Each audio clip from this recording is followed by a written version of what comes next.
नमस्कार दोस्तों, स्वागत है आपका आपके अपने चैनल निश्चय क्लासेस पे। आशा करता हूं आप लोग कुशल मंगल होंगे। तो आइए पहले प्रश्न के साथ शुरुआत करते हैं। पहला प्रश्न है, कौन सा देश 28वें मलाबार नौसेना अभ्यास 2024 की मेजबानी करेगा? ए संयुक्त राज्य अमेरिका, बी जापान, सी इंडिया या डी ऑस्ट्रेलिया। तो ध्यान रखिए, इसका इस साल का आयोजन भारत के द्वारा किया जाएगा। वहीं इसमें कौन कौन पार्टिसिपेट करते हैं, तो आपको ध्यान रखना, इसमें 4 कंट्रियां पार्टिसिपेट करती हैं, यूएस, जापान, ऑस्ट्रेलिया और हमारा प्यारा भारत। यह इस अक्टूबर में बंगाल की खाड़ी में आयोजित किया जाएगा, यह आपको ध्यान रखना है। ठीक है, कहां पर किया जाएगा? बंगाल की खाड़ी। वो कहां पर है? अगर आप बंगाल की खाड़ी देखना चाहते हो, इस मैप को बड़े प्यार से देखो। ठीक है, थोड़ा सा आड़ा टेढ़ा बनेगा, बट हाँ इतना जरूर कहता हूं कि अच्छा थोड़ा लगेगा आपको। ठीक है, इस पार्ट को बंगाल की खाड़ी कहते हैं। ठीक है, यहाँ जो समुद्र है, बे ऑफ बंगाल कहते हैं, खासकर ये वाली नदियां यहीं पर गिरती हैं। इसी के साथ आइए मोस्ट इंपॉर्टेंट जो भी सैन्य अभ्यास हुए हैं अभी हाल ही में, उनको हम फटाफट रिवाइज कर लेते हैं। जैसे कि मैं हर बार कराता हूं, बार बार कराता रहूंगा आप सभी को। तो हाल ही में भी कौन कौन से सैन्य अभ्यास हुए हैं? पहला, कैटलस एक्सप्रेस एक्सरसाइज, जो कहां हुए? 16 कंट्रीज ने इसमें पार्टिसिपेट किया था। पोर्ट विक्टोरिया सिचलीज में भी हुआ था। दूसरा है लेमिटे एक्सरसाइज, इंडिया और सिचलीज के बीच में होता है, सिचलीज में इस साल हुआ था। दोस्ती एक्सरसाइज, इंडिया, मालदीव, श्रीलंका तीनों दोस्त हैं। ठीक है, मिस मेरी फ्रेंड है, कैसे याद करोगे? मिस मेरी फ्रेंड है, कहां की? मालदीव की रहने वाली, मालदीव में हुआ था। अगला है समुद्र लक्ष्मण एक्सरसाइज, तो इंडिया मलेशिया के साथ हुआ। तो देखो, समुद्र लक्ष्मण मलेशिया ना, लक्ष्मण लक्ष्मण कहां के रहने वाले थे पता है? मलेशिया के। लक्ष्मण कहां के रहने वाले थे? मलेशिया के। तो समुद्र लक्ष्मण जैसे बात आए तो इंडिया और मलेशिया हुआ कहां था? विशाखापट्टनम। सी डिफेंडर, भैया अगर सी के किनारे सबसे बड़ा देश है ना कोई, तो यूएसए है। आपको पता है सी पे इनका वर्चस्व है। तो सी डिफेंडर कहां का है? India plus USA. हुआ कहां था? Port Blair. पोर्ट ब्लेयर कहां पर है? कोई लोग कहेंगे गोवा, बताइए पोर्ट ब्लेयर कहां पर है? Tiger Trump exercise, US India. भाई देखो, सी डिफेंडर, टाइगर ट्रंप, ये सब यूएस के साथ इंडिया हर वर्ष करता है। तो टीटी कहां से आता है? यूएस से आता है हमारा। ठीक है, ईस्ट कोस्ट ऑफ इंडिया। गगन शक्ति एक्सरसाइज इंडियन एयरफोर्स करती है हर साल, ये आपको ध्यान रखना है। धर्मा गार्जियन, देखो जापान है जिसको हम अपना गार्जियन बना सकते हैं, क्यों? क्योंकि यहाँ के लोग बहुत ओल्ड है। ठीक है, आपको ध्यान रखना है। तो राजस्थान में हुई थी इस साल की। दस्तलिक एक्सरसाइज भारत और उज्बेकिस्तान के बीच में हुई थी, कहां? उज्बेकिस्तान। इसकी कैपिटल क्या है? अस्ताना। उज्बेकिस्तान की कैपिटल क्या है बताइए? उज्बेकिस्तान की कैपिटल अस्ताना है। तो कजाकिस्तान की क्या है, ये बताइए आप मुझे। चलिए अगला है सागर कवच सेकंड एडिशन, सभी समुद्री सुरक्षा एजेंसियां भाग लेती हैं, लक्षद्वीप में हुआ था।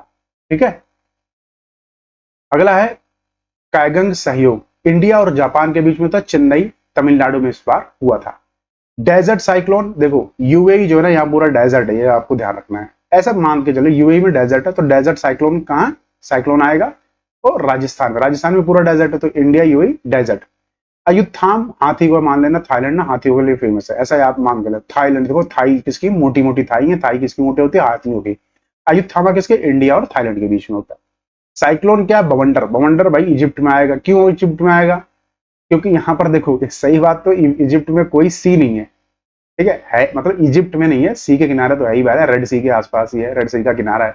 तो साइक्लोन का ई सीई। ठीक है, ईसीजी करते हैं ना, ई सी आपसे याद रहेगा, ईसी ईसीजी। तो इंडिया के साथ खंजर मार देगा कौन? किर्गिस्तान। ठीक है, कहां पे हुई थी? हिमाचल प्रदेश से बकहोल में। सीज डिफेंडर 2024 नाटो करता है। ठीक है, स्टीड फास्ट डिफेंडर कौन करता है? नाटो। नाटो में कितने देश हैं? 32 देश है टोटल। कितने देश हैं? 32 देश हैं। हाल ही में किसने ज्वाइन किया है? स्वीडन ने। ये आपको ध्यान रखना है। साथ में desert night exercise, India France UAE. कौन करता है desert night? Desert night India France UAE. मैंने कहा था डेजर्ट जैसे याद आए तो ये याद रखना। ठीक है, आपको यूएई, देखो यहाँ भी डेजर्ट, यहाँ भी डेजर्ट। मैं सच कह रहा हूं, आपको मजा आ जाएगा इसको पढ़े हो तो साथ में मेरे। वायु शक्ति आई है पोखरण राजस्थान, यहीं पर इंडिया ने अपना पहला टेस्ट किया था। क्या टेस्ट किया था? बॉम्ब। कौन सा बॉम्ब बताइए? सदा तनसीक अभ्यास, इंडिया सऊदी अरेबिया राजस्थान में हुआ था। मिलान एक्सरसाइज इंडिया नेवल फोर्सेस से विशाखापट्टनम में होती है। गरुण फ्रांस के साथ। ठीक है, गरुण कौन करता है? फ्रांस के साथ इंडिया। वज्र प्रहार इंडिया और यूएसए करती है। ठीक है, इंडिया। अच्छा, युद्ध अभ्यास इंडिया प्लस इंडिया यूएसए, ये आपको ध्यान रखना है। ये हमारे घरेलू सैन्य अभ्यास की सूची है। जैसे गांडीव विजय सेना के द्वारा किया जाता है। पश्चिम लहर कहां से आती है? नौसेना। कितना आसान है, देखो गांडीव विजय सेना, भाई धनुष चलाएगा सेना पृथ्वी पे रह के। पश्चिम लहर, लहर कहां आती है? नौसेना मतलब नेवी। लहर कहां आएगी? समुद्र में, नेवी। वायु शक्ति, वायुसेना। इसका नाम विजय प्रहार है, ये थोड़ा इंपॉर्टेंट है। कैसे? विजय प्रहार देखो विजय दिवस से याद करोगे, सेना द्वारा। ठीक है ना? कब मनाते हैं विजय दिवस? कमेंट बॉक्स में आपको लिखना है। अगला प्रश्न देखते हैं, चलिए। अगला प्रश्न है ग्लोबल स्टार्टअप समिट 2024 का आयोजन कौन करेगा इस साल? बहुत ही इंपॉर्टेंट प्रश्न है। ए बेलारूस, बी इंडिया, सी ईरान या डी वियतनाम? इसका सही उत्तर है बी इंडिया। इस बार ग्लोबल स्टार्टअप समिट भी इंडिया कर रहा है। अच्छा, इंडिया की रैंकिंग क्या है वर्ल्ड में स्टार्टअप में? अगर बात करूं कि वर्ल्ड इंटेलेक्चुअल प्रॉपर्टी, क्या कहना है, वर्ल्ड इंटेलेक्चुअल प्रॉपर्टी ऑर्गेनाइजेशन, विपो, विपो की एक रिपोर्ट आई थी जिसमें नंबर 1 पे कौन था? यूएसए नंबर 1 पे है, रैंक 1। और रैंक 2 पे कौन था? China, rank 2। और इंडिया की रैंक क्या है? रैंक 3। भाई स्टार्टअप में इंडिया नंबर तीसरे पे, आपको ध्यान रखना है। इससे आइए मोस्ट इंपॉर्टेंट जो भी पॉइंट इससे रिलेटेड है उनको फटाफट देख लेते हैं। जैसे ग्लोबल स्टार्टअप समिट का 7वां संस्करण होगा, दिल्ली में आयोजित किया जाएगा। इसका उद्देश्य है कि आयोजन एशिया में proptech forum, health tech summit, Bharat technology conclave और इंटरनेशनल D2C कॉन्क्लेव में मेजबानी करेगा, जो क्षेत्र विशिष्ट प्रगति को बढ़ावा देगा। स्टार्टअप इंडिया पहल के तहत पात्र कंपनियों को DPIIT द्वारा स्टार्टअप के रूप में मान्यता दी जाएगी। ठीक है, department of policy for internal trade इसकी फुल फॉर्म है। वैश्विक स्तर पर भारत स्टार्टअप पे तीसरे स्थान पर, मैंने आपको बता दिया। अमेरिका नंबर 1 पे है, चीन नंबर 2 पे। वही DPI की फुल फॉर्म है उद्योग और आंतरिक व्यापार सर्वधर्म विभाग, जो कि किसके अंदर काम करता है मुझे आप बताएंगे, इसलिए मैंने लिखा नहीं। मिनिस्ट्री बताइए, मिनिस्ट्री बताइए। और इस टाइम हमारे मिनिस्टर कौन है? DPIIT के। वहीं यूपी अगर बात करें भारत के कौन सा राज्य नंबर 1 पे है? उत्तर प्रदेश राज्य नंबर 1 पे है। किसमें? स्टार्टअप पे, आपको ध्यान रखना। अगला प्रश्न है 2024 एशियाई बिलियर्ड्स चैंपियनशिप खिताब किसने जीता है? ए पंकज आडवाणी, बी ध्रुव सितवाला, सी अनुपमा रामचंद्रन, डी रोहित अतवल। इसका सही उत्तर है बी ध्रुव सितवाला ने हाल ही में यह खिताब अपने नाम किया है। यह है श्रीमान ध्रुव सितवाला। पंकज आडवाणी ने बहुत पहले ही, आपको ध्यान रखना है कि इन्होंने बिलियर्ड्स पर रूल किया है। इंडिया में अगर कोई जाना जाता था बिलियर्ड्स खेलने वाला, कौन जाना जाता था? सिर्फ पंकज आडवाणी। लेकिन अब भाई उभरते हुए सितारे को कोई रोक सकता है भला? तो इसके साथ साथ इंपॉर्टेंट पॉइंट्स हैं। चैंपियनशिप का आयोजन किसने किया था? Asian confederation of billiards sports ने, ये आपको ध्यान रखना है। वही ध्रुव सितवाला ने पंकज आडवाणी को हराकर रियाद सऊदी अरब में आयोजित चैंपियनशिप जीती है। देखिए हराया भी किसको है? पंकज आडवाणी को। नंबर 1 थे जो कि इंडिया के। हुआ कहां था? सऊदी अरेबिया के शहर के रियाद में। आप मुझे कमेंट बॉक्स में बताइए सऊदी अरेबिया की कैपिटल क्या है। उसी के साथ अगले प्रश्न पे देखते हैं। अगला प्रश्न है who publishes producers price index? निर्माता मूल्य सूचकांक कौन प्रस्थापित करता है? A finance ministry, B ministry of consumer affairs, C office of economic adviser या डी NSO? इसका सही उत्तर है C office of economic adviser, जिसे हिंदी में आर्थिक सलाहकार का कार्यालय बोलते हैं। तो प्रोड्यूसर्स प्राइस इंडेक्स करता है। अच्छा, प्रोड्यूसर्स प्राइस इंडेक्स क्या होता है? तो देखिए जो प्रोड्यूसर्स होते हैं ना, उनके पॉइंट ऑफ व्यू को रख के टारगेट करता है किसको? रेट को। ठीक है, कॉस्ट को, उनके पॉइंट ऑफ व्यू को लेके भाई उनका घाटा ना हो, प्रोड्यूसर्स का। दूसरा होता है कंज्यूमर प्राइस इंडेक्स। आपके लिए एक क्वेश्चन है कि कंज्यूमर प्राइस इंडेक्स कौन पब्लिश करता है?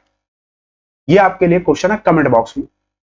ठीक है, आइए इससे जुड़े सारे पहलुओं को देख लेते हैं। तो ध्यान रखिएगा, आर्थिक सलाहकार कार्यालय OEA, जिसे भी मैंने बताया ना, ऑर्गेनाइजेशन ऑफ इकोनॉमिक अफेयर्स, वाणिज्य और उद्योग मंत्रालय द्वारा जारी किया जाता है। किसके द्वारा? वाणिज्य और उद्योग मंत्रालय के अंतर आता है OEA, ये आपको ध्यान रखना है। अप्रत्यक्ष करों को छोड़कर उत्पादक द्वारा प्राप्त औसत मूल्य परिवर्तन को मापता है। यह वस्तुओं और सेवाओं दोनों में मूल्य परिवर्तन को दर्शाता है। साथ में यह मध्यवर्ती वस्तुओं और औसत मूल्य परिवर्तन को भी दर्शाता है।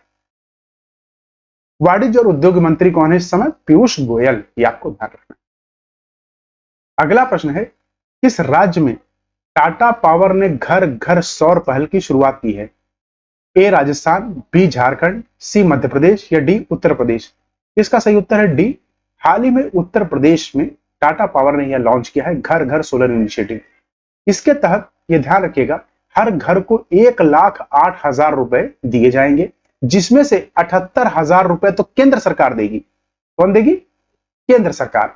और वहीं 3 किलोवाट तक की स्थापना के लिए, आपको ध्यान रखें कितना, 3 किलोवाट की स्थापना के लिए दिया जाएगा। और इसके साथ साथ 30,000 रुपए कौन देगी? राज्य सरकार। हो गए ना 1,08,000 रुपए आपके। चलिए कल से शुरुआत कर दीजिए भाई, लाइन में लगना। इंडिया में तो आदत है लाइन में लगने की। Tata power solar system limited ने उत्तर प्रदेश में रूफ टॉप सोलर इंस्टॉलेशन को बढ़ावा देने के लिए घर घर सौर टाटा पावर में संग अभियान शुरू किया है, जिसकी शुरुआत कहां से हुई है? वाराणसी से। वाराणसी क्यों यहां से हुई है और कहीं से नहीं? भैया यहां से प्रधानमंत्री क्या है? एमपी हैं, पीएम हमारे एमपी हैं, ठीक है, इसीलिए यहां से शुरुआत हुई है। सबसे बड़ा कारण इसका ये है। वही टाटा पावर के सीईओ कौन है? प्रवीण सिन्हा। 3-4 चीजें आपको इसमें याद रखी है कि कहां से वाराणसी से शुरुआत हुई है। 1,08,000 दिए जाएंगे 3 किलोवाट तक की, ठीक है। 30,000 रुपए इसमें राज्य सरकार देगी, 78,000 रुपए केंद्र सरकार देगी। यूपी के सीएम कौन है? योगी आदित्यनाथ है। गवर्नर यहाँ के आनंदीबेन पटेल है। और यहाँ का अगर मैं आपसे पूछूं, लखनऊ इसकी कैपिटल है, ये ध्यान रखना आप। अगला प्रश्न है, हाल ही में किसे ओलंपिक में भारतीय दल के शेफ डी मिशन के रूप में नियुक्त किया गया? वेरी इंपॉर्टेंट क्वेश्चन, इसको मार्क कर लीजिए। पीवी संधू, बी शरद कमल, सी अभिनव बिंद्रा या डी गगन नारंग? तो ध्यान रखिए इसका सही उत्तर है डी गगन नारंग। उसी के साथ आपको ध्यान रखना है पीवी संधू को क्या किया? ये हमारी फ्लैग बेरर है। क्या है? फ्लैग बेरर मतलब ध्वजवाहक। अभी आप कहेंगे सर वो तो आपने शरद कमल बताया था। अरे ये फीमेल कैटेगरी में है। क्या? Female category. और ये फ्लैग बियरर हमारे शरद कमल क्या है? मेल कैटेगरी में। क्या है? Male category. अभिनव बिंद्रा क्या है? Torch bearer. टॉर्च बियरर ये क्या होता है? आप कहोगे बियरर बियरर। अरे भैया इनके हाथ में टॉर्च लेके भारत के लिए ओलंपिक्स के कौन चले थे? अभिनव बिंद्रा। 2024 की बात हो रही है अभी हाल ही में। कहां पर हो रहा है? Paris France. ये आपको ध्यान रखना। ये है गगन नारंग जी, आपको ध्यान रखना है, ठीक है। यह आपको ध्यान रखना, यह ओलंपिक के ड्रेसेज इवेंट की घुड़सवारी का एक रूप है जो भारत का पहला प्रवेश होगा। साथ में भी हाल ही में भारत पहली बार प्रवेश करेगा घुड़सवारी में, यह भी ध्यान। वहीं बिल्किश मीर पेरिस में होने वाले 33वें ग्रीष्मकालीन ओलंपिक में जूरी सदस्य नियुक्त हुए होने वाले पहले भारतीय बने हैं, यह आपको ध्यान रखना। अभिनव बिंद्रा 2024 पेरिस ओलंपिक्स के लिए टॉर्च बेरर है। पेरिस ओलंपिक्स में भारत की महिला ध्वजवाहक पीवी संधू है। पेरिस ओलंपिक्स में पुरुष ध्वजवाहक शरद कमल है। थॉमस बाक अंतरराष्ट्रीय ओलंपिक समिति के अध्यक्ष है। ये पूछा जा सकता है क्वेश्चन, ये बहुत इंपॉर्टेंट है, इनकी स्क्रीनशॉट ले लीजिए, वेरी इंपॉर्टेंट। अच्छा, ओलंपिक 2000 का मस्कट क्या है? तो ओलंपिक फ्रिज कुछ इस प्रकार दिखता है, ये आपको देखना है। अगला प्रश्न है, हाल ही में शुरू किए गए लाइफस्टाइल फॉर सस्टेनेबिलिटी अभियान का उद्देश्य क्या है? To promote Brahma Kumaris lifestyle, to save our tradition, to modernise way of life, D to digitisation of lifestyle. इसका सही उत्तर है ए, टू प्रमोट ब्रह्म कुमारी के जीवन शैली को बढ़ावा देने के लिए हाल ही में उड़ीसा में यह शुरुआत की गई है। किसके द्वारा? तो श्रीमती द्रौपदी मुर्मू द्वारा, जो कि हमारी क्या है? प्रेसिडेंट है। क्या है? हमारी प्रेसिडेंट है, ये आपको ध्यान रखना। वही राष्ट्रपति द्रौपदी मुर्मू ने उड़ीसा के कहां पे? भुवनेश्वर में एक गांव है हरिदामदा। क्या नाम है गांव का? हरिदामदा। वहां ब्रह्म कुमारी के दिव्य रिट्रीट सेंटर का उद्घाटन किया है। ब्रह्म कुमारी एक विश्वव्यापी आध्यात्मिक आंदोलन है। तो ब्रह्म कुमारी कोई नाम नहीं है, कोई नहीं, एक आध्यात्मिक है, ठीक है। तो उसमें जीवन जीने की शैली बताई जाती है, कैसे जीवन जीना है, क्या है, उन्हीं के जीवन पे आधारित है। कितना आपको शांत और बिल्कुल संपन्न जीवन जीने के लिए उसको कितना सिंपल रखना चाहिए, ये है। इसमें क्या व्यक्तिगत परिवर्तन और विश्व नवीनीकरण के लिए समर्पित है। 1937 में भारत में स्थापित ब्रह्म कुमारी 110 से अधिक देशों में फैला है। अच्छा, उड़ीसा के बारे में देख लेते हैं। उड़ीसा की राजधानी क्या है? भुवनेश्वर। गवर्नर यहाँ के रघुबर दास। सीएम कौन है? मोहन चरण मांझी। राज्य पक्षी है भारतीय रोलर। राज्य पशु है पवित्र अंजीर। और राज्य वृक्ष है अशोक। ये आपको ध्यान रखना, ये इंग्लिश में है, आप लोग इसको प्लीज देख लीजिए करिए। साथ में उड़ीसा का अगर मैप देखें तो यहाँ की बहुत इंपॉर्टेंट नदी है महानदी। इस पे बताइए कौन सा बांध बना है? ऑप्शन में आप मेरे को बताइए, कमेंट बॉक्स में बताइए महानदी पे कौन सा बांध बना है। भाखड़ा नंगल बना है या सतलुज बांध बना है या कौन सा बांध बना है? बताइए। महानदी पे बहुत बड़ा बांध है, बताइए। भुवनेश्वर इसकी कैपिटल, आपको मैंने बता ही दिया है, ठीक है। इंद्रावती नदी यहाँ से आती है। कितने राज्यों के साथ बाउंड्री टच है? छत्तीसगढ़ यहाँ से, ठीक है, यहां से आपका झारखंड, यहां से वेस्ट बंगाल, यहां से तेलंगाना और यहां से आंध्र प्रदेश। ठीक है, अगला प्रश्न देखते हैं। अगला प्रश्न है, हाल ही में किसे फ्रांस के सर्वोच्च नागरिक सम्मान से सम्मानित किया गया है? ए रोशनी नदार मल्होत्रा, बी नरेंद्र मोदी, सी शशि थरूर या डी एस जयशंकर? इसका सही उत्तर है ए रोशनी नदार मल्होत्रा को इस इतने बड़े अवार्ड से अभी हाल ही में सम्मानित किया गया है। ये एचसीएल की एग्जीक्यूटिव है, मतलब एचसीएल की हाल ही में एचसीएल को इन्होंने ज्वाइन नहीं किया। एचसीएल की आप समझ बहुत बड़ी पोस्ट पे हैं। साथ में नरेंद्र मोदी को पहले हैं जिनको दिया गया था, साथ में शशि थरूर को भी दिया जा चुका है। आइए इसी के साथ इससे जुड़े मोस्ट पहलुओं को देख लेते हैं कि कौन से इंपॉर्टेंट है। तो एचसीएल टेक की अध्यक्ष हैं रोशनी नदार। ये कौन है पता आपको? रोशनी नदार, अगर इनकी बात करें तो शिव नदार की बिटिया हैं। क्या है? शिव नदार की बिटिया, जिनको स्थापना की थी इसकी हिंदुस्तान कंप्यूटर्स लिमिटेड की, एचसीएल की। तो सर्वोच्च नागरिक पुरस्कार का नाम क्या है अगर पूछ रहे तो शेवेलियर डिला लीजियन, फ्रांस में लिखा गया है। इसका मतलब होता है knight of the Legion of Honour. यह पुरस्कार फ्रांस और भारत के बीच व्यापार आर्थिक संबंधों को बढ़ावा देने के योगदान के लिए दिया गया है। वहीं अगर बात करें कि एचसीएल की, तो भारत बहुराष्ट्रीय सूचना प्रौद्योगिकी परामर्श कंपनी है जिसका मुख्यालय नोएडा में है और 1976 में इसे शिव नदार द्वारा स्थापित किया गया था। फ्रांस की राजधानी है पेरिस, जहां पे ओलंपिक्स हो रहा है इस बार।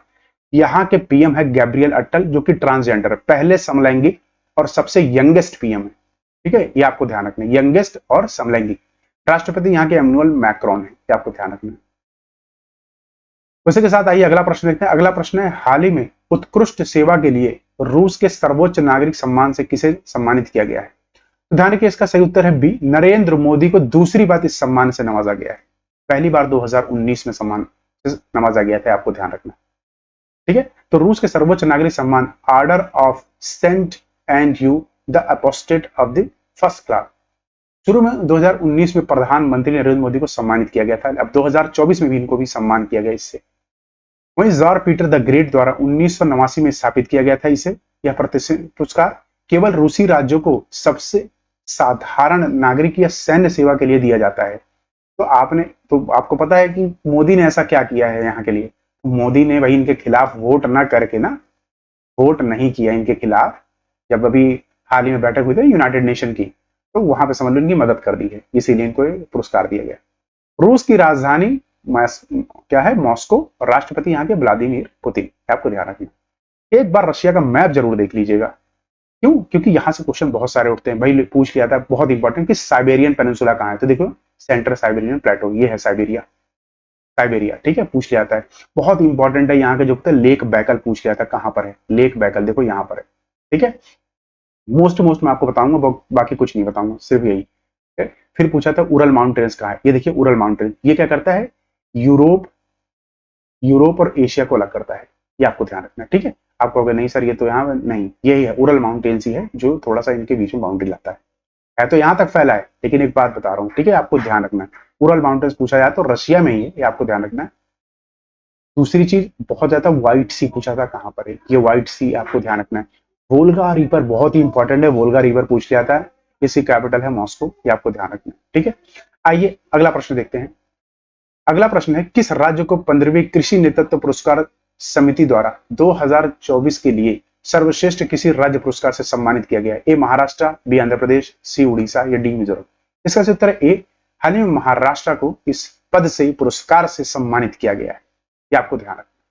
साथ में ये जान लीजिए कि इसके अध्यक्ष कौन है?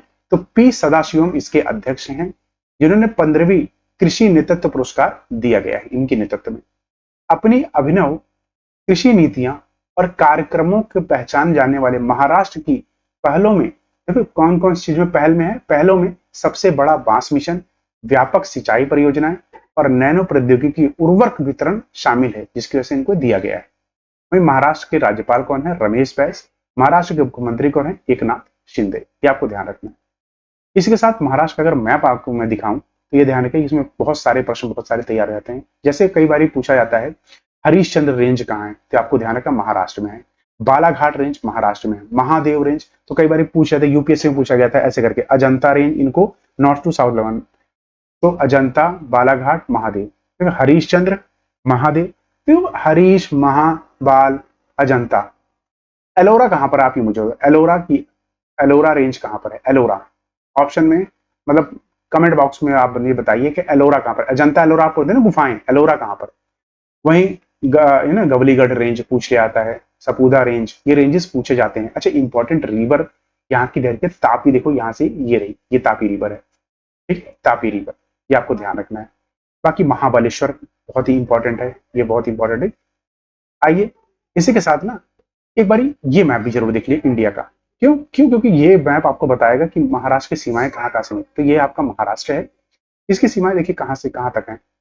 तो यहाँ मध्य प्रदेश एक राज्य हो गया, दूसरा गोवा हो गया, तीसरा यहाँ पे ना ये देखिए, ये तीसरा यहाँ गोवा हो गया, दो तीन हो गया, यहाँ कर्नाटका, यहाँ तेलंगाना और यहाँ छत्तीसगढ़। तो देखिए 1 2 3 4 5 6 राज्यों से इसकी सीमाएं लगती हैं, ठीक है, ये आपको ध्यान रखना है। आइए इसी के साथ यह संस्करण पूरा हुआ। आप सभी का तहे दिल से शुक्रिया जिन्होंने पूरा यह लेक्चर देखा। कल फिर मिलते हैं नए लेक्चर के साथ, नए जोशों के साथ। तब तक अपना ख्याल रखिए और हाँ, कृपया करके वीडियो को जरूर जितना ज्यादा हो सके शेयर कीजिए, because share is the best way of caring. धन्यवाद। जय हिंद, जय भारत।